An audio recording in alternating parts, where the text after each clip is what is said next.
It's the start of hour number 3 here on Sports Talk. Welcome back, everybody. Steve Kaplowitz with you. Excited about our next guest because he really needs no introduction since the big one is just days away. Who better to have us on and talk about the game than Billy White Shoes Johnson, who's joining us right now on the program. White Shoes, it's great to have you on in El Paso, and thank you so much for taking the time to do this on behalf of the team at Gridiron Greats and also Southern Recipe and Southern Recipe Small Batch. Well, thank you, Steve. It's always an honor and pleasure to do these shows, especially in talking about pork rind and Pork Rind Appreciation Day. And it goes hand in hand with pork rinds and pig skin. That's going to be played on Sunday. So you like that? Play on words. But anyway, no, it's really an honor to do that, and also to speak on behalf of the Gridiron Greats Fund. Absolutely. And I know that that's a group with Coach Ditka that a lot of former players feel very passionately about, because you're essentially providing medical and financial assistance to former players in need. And, you know, so many guys like to step up after their careers are over and help out those that are less fortunate. I was excited to hear that you're part of this group.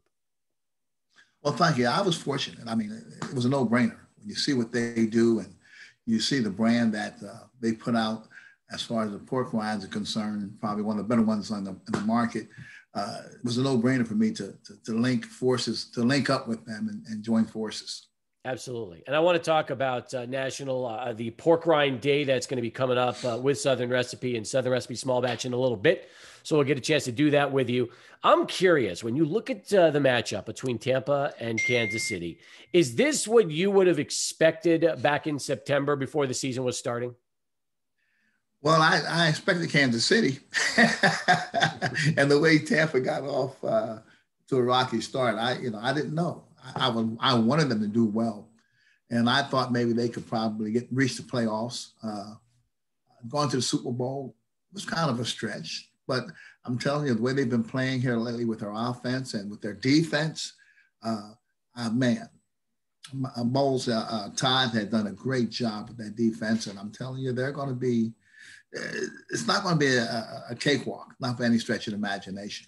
No doubt about it. Here's a crazy stat for you, Billy, and tell me your thoughts on this, okay? So during the course of his career, Babe Ruth plays in 10 World Series and wins 7 rings, okay? And he wins, I believe, 3 with Boston and then 4 with the Yankees during his Hall of Fame career. And most people look at Babe Ruth as the greatest of all time. This is Tom Brady's 10th Super Bowl. And if he wins on Sunday, it's going to be his 7th Super Bowl championship, which puts him in the exact same conversation as Babe Ruth, which is pretty wild when you really think about the two, and you know how most people look at Brady as the GOAT because he's just been to so many of these games and has won so many. Well, there's no doubt about him making a difference on the ball club. I think you see when you surround him with some players.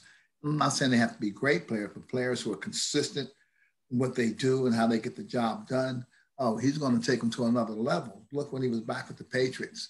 I don't think those receivers were as good, other than maybe Randy Moss, of course, were as good as Goodwin and Evans. So to me, I really think that it says a lot about who Tom Brady is and what he's accomplished. I'm with you on that one. But you mentioned it. You thought Kansas City was going to get back to this game at the start of the season, and I don't blame you. That is a dynamic team, and Patrick Mahomes is about as exciting a quarterback as we've seen. He makes things happen. And when you've got guys like Tyreek Hill, who I'm sure you appreciate, and then you look at somebody like Travis Kelce, the offensive weapons are just, so dynamic. They can change the game, at the drop of a hat. Definitely. And then you look at the running backs. Now they're all healthy. Boy, that's a nice asset to have of weapons with Kelce and the running backs and with Tyreek Hill and Mahomes himself. I mean, he makes it happen. He's just as cool as a cucumber, and he's just nothing he can't do. I just love his demeanor, his aura. And just like Tom Brady has it. These guys make you want to win. They make you want to play. Absolutely. We're talking to Billy White Shoes Johnson here on Sports Talk as we continue. Now, take me back in time. I want to know the origin of the Funky Chicken. When did it start? Did it start in college for you? Did it come in play in the NFL? And really, what led you to start the end zone celebrations that have now become so iconic over the last 40, 50 years? Well, actually, when I was it's really started in high school. When I was, in high school, I was doing some dancing with Arthur Murray Studios, and they found out that I did that. Consequently, you always wore white shoes on the ballroom floor, and I'm lying. I thought that was nice to say. That's not true. I no, I don't know why I do that. No, it started back in high school when I was the only guy on our team wearing white shoes, and it was a challenge that it was dare that I took, and I wore the white shoes and went to training camp. And the guy coach asked, "What am I doing with white shoes?" Because he didn't like that kind of stuff at all. And I told him it made me run faster. He didn't say anything until we played the game. Played the game that afternoon, scrimmage, did well. And he let me wear them. And then throughout the season, we had a big game coming up. We had a good offensive showing. I scored like 6 or 7 touchdowns. And the newspaper editor, Ed Gephardt, gave me that name. So it stuck with me throughout high school, collegiately, then to the professional ranks. Now, did they have white shoes during, cleats in those days, or did you have to paint them white? I dyed them. I was a sophomore, beginning my junior year. I dyed them. Wow. I had 3 pairs, and at that time they had the old kangaroo, the nice shoes. And those black shoes weren't getting it. They were just, you had enough of them. They made you look slow, no matter how fast you were. And you wanted something to ride with that made you look a little halfway decent. So how about I chose white shoes. Now, did the end zone celebrations? Yeah. Oh man, yeah. That started in college too. That was all in college. And when I did it in the NFL, believe me, it was happenstance. I did not mean to dance, because that was against the soon-to-be world champions, Pittsburgh Steelers. I just got the end zone, but I'm glad I was on my home field when I did it with the in the Astrodome, and the fans just went crazy. So I was fortunate to get by with it, because they could have stopped me dead in my tracks, but they didn't bother them at all. I went to ask Bum, man. Shoot, I said, boy, I must have been a hot dog act. He said, look, if that's what it takes to get to score touchdowns, I want to see more of it. And I said, shoot, I was okay then. Because Sid Gilman didn't play that kind of stuff. He just wanted to win.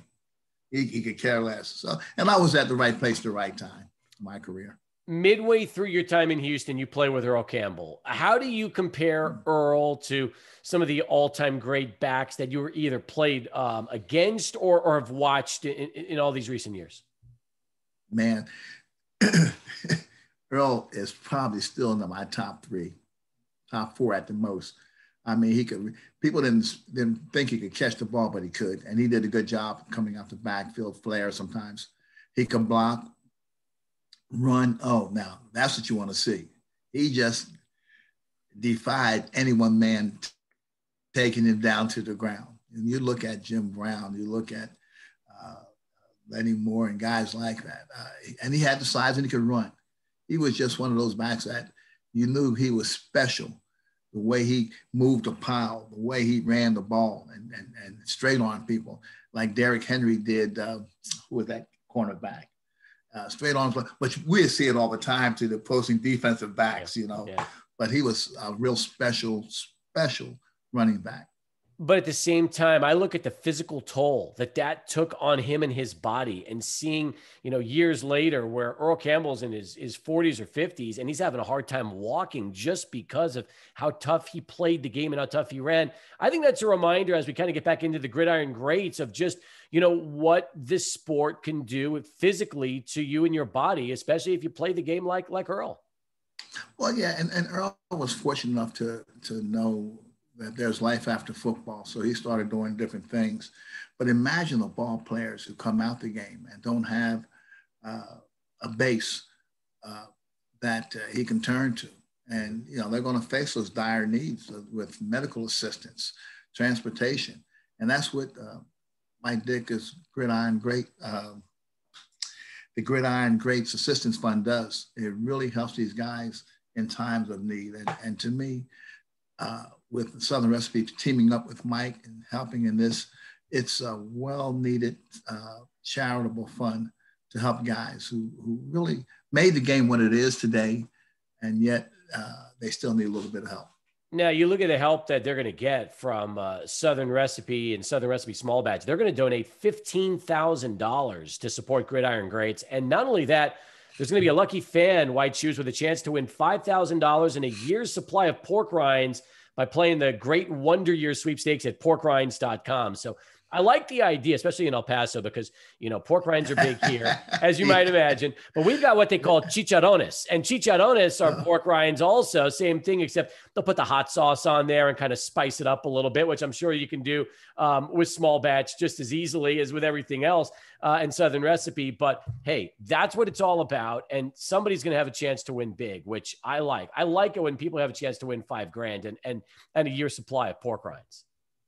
Yeah, and all they have to do is go to porkrinds.com and they'll get a chance to win $5,000 and a year's worth of pork rinds. Before I wrap it up with you, I think that you belong in the Hall of Fame. And it's interesting because I've spoken to Drew Pearson so many times over the years, and Drew finally gets the opportunity and he gets emotional. And I look at your body of work and I say, you know, you're part of the Hall of Fame all-decade team from the 70s and the 80s and the NFL's 75th anniversary all-time team. And you were so dynamic in the return game. It doesn't make any sense to me. And I'm sure, you know, you got people that have been campaigning for you for years, but what would it be like if you eventually find out that you can get the call like Drew and find out that you're going to be headed to Canton? That would be outstanding. That would be, I mean, it makes it all worthwhile. And still, even knowing that, I still have no regrets. I mean, the game owes me nothing. I enjoyed playing it, but if that were to happen, boy, there wouldn't be anyone any happier than me. But if it doesn't happen, then life goes on. Life goes on. I don't think the game defines. I mean, football is a great game that I played, and it's done a lot for me. But it's not who I am. Great answer. As far as Sunday goes, do you like Kansas City? You were talking up Patrick Mahomes a little while ago. Do you think that KC pulls it out? And will it be a shootout like a lot of people think? I don't know, because Bowles' defense is pretty good. It's pretty good. And Kansas City's, their defense sometimes, I don't know. They scare me. I think I would give the edge to Tampa Bay's defense and the offense to Kansas City. I think it's going to be a close game. It's going to be a close game either way. I think we're going to see things that we haven't seen before. It's only a one game that